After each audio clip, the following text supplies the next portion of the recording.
हरियाणा में जो हुआ उसे बजरंग दल से जोड़कर देखा जा रहा है।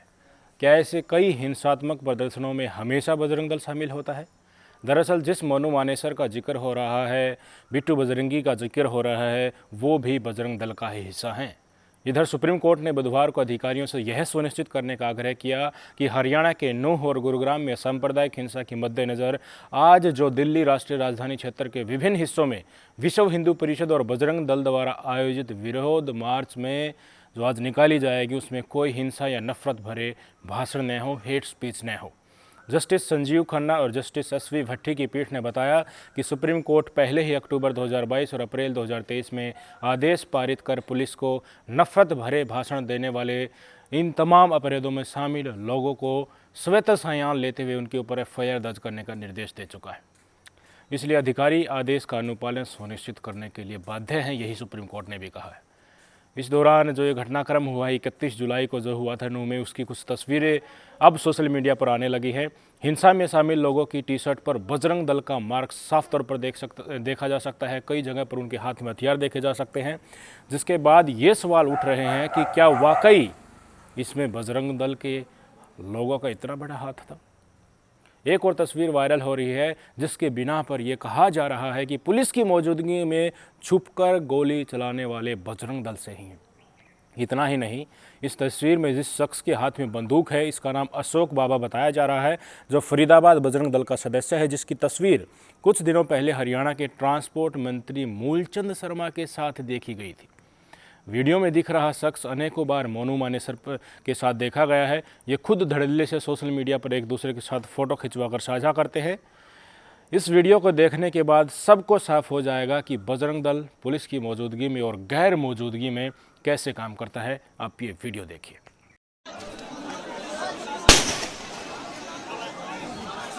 गोली डाल लो।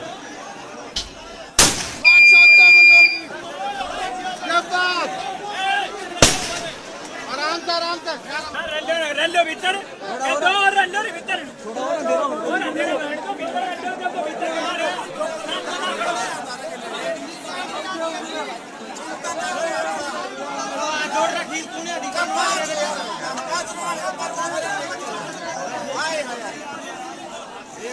गोरक्षा के नाम पर लिए गए हथियार एक समुदाय विशेष के लोगों के ऊपर खुद हरियाणा पुलिस की मौजूदगी में बजरंग दल और गोरक्षा के ढोंगी चला रहे हैं। ये सार्वजनिक रूप से की गई फायरिंग है। रात में जब आम पब्लिक नहीं होती है तो लाजमी है गो तस्करी के आरोप में ये लोग निर्दोष आदमी को भी मौत के घाट उतार देते होंगे। हरियाणा की बीजेपी सरकार धर्म की राजनीति में इतनी अंधी हो चुकी है कि कानून व्यवस्था बनाने, गोली चलाकर दंगों से निपटने, गाय ले जा रहे वाहनों को गोली से उड़ाने का काम भी अब बजरंग दल ने हरियाणा में अपने हाथों में ले लिया है। जब नासिर और जुनैद हत्याकांड का आरोप मोनू मानेसर और उसकी गैंग पर लगा तो हरियाणा पुलिस ने कहा था कि मोनू मानेसर ग्रुप से जो जितने भी उनको हथियार दिए गए हैं उनके लाइसेंस को हम तुरंत प्रभाव से रद्द कर रहे हैं।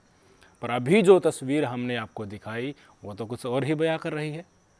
एक तरफ हरियाणा के गृह मंत्री अनिल विज साहब कह रहे हैं कि मोनू मानेसर के खिलाफ हरियाणा और राजस्थान दोनों राज्यों में मुकदमे हैं, दोनों राज्यों की पुलिस उसे ढूंढ रही है।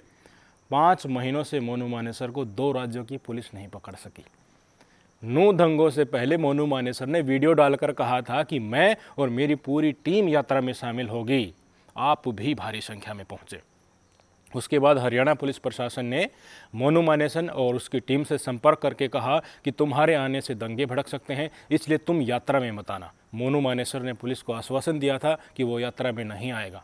मोनू में यात्रा में आने की वीडियो तो सोशल मीडिया पर डाल दी थी, पर पुलिस के कहने से उसने अपना डिसीजन बदल लिया। यात्रा में वो नहीं आ रहा था, ये निर्णय जो था ये उसने सार्वजनिक नहीं किया। जाहिर है उसकी मंशा यही थी कि दूसरे गुट में संशय बना रहे कि मोनू मानेसर आ सकता है।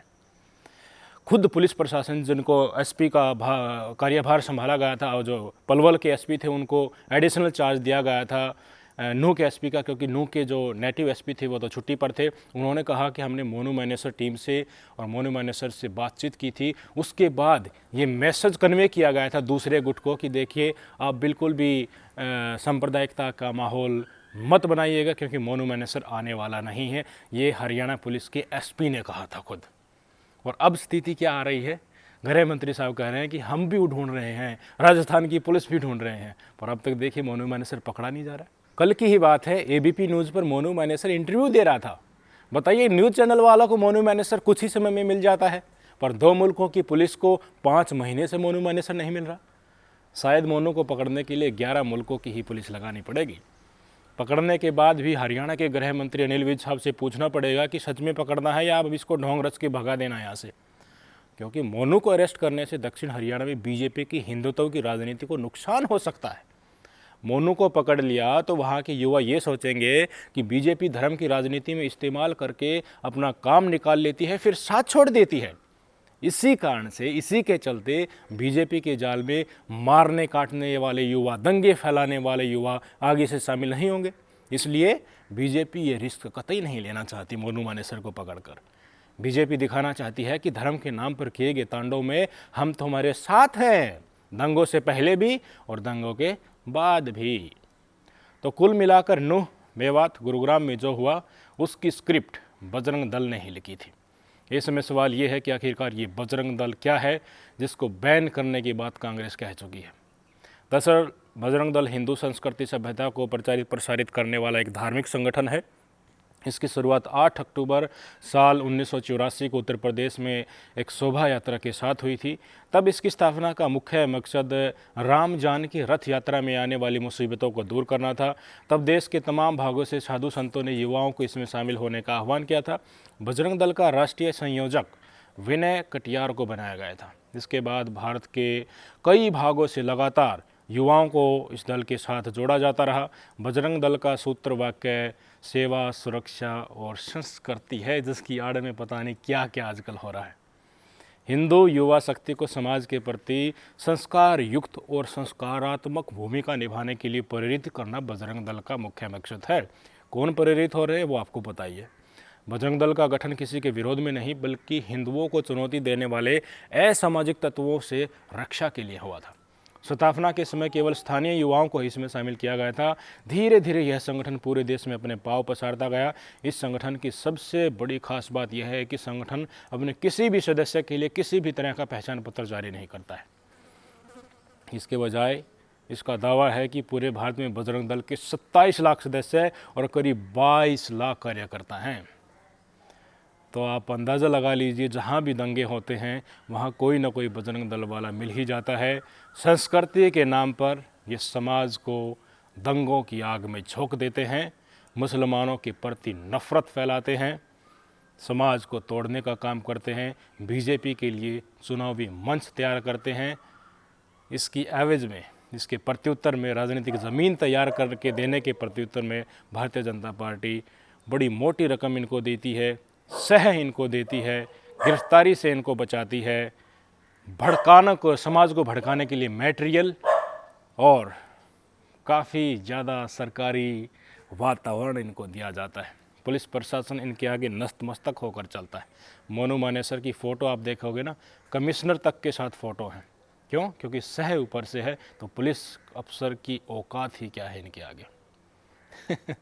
समझ लीजिए कौन इस देश के भले में है और कौन इस देश के विरोध में। जो समाज का नहीं हो सकता उस देश का कतई नहीं हो सकता।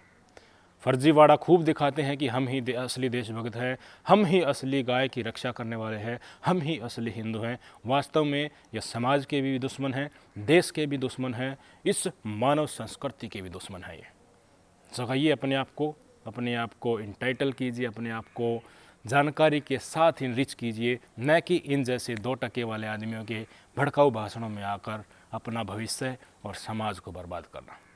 समझिएगा। नमस्कार।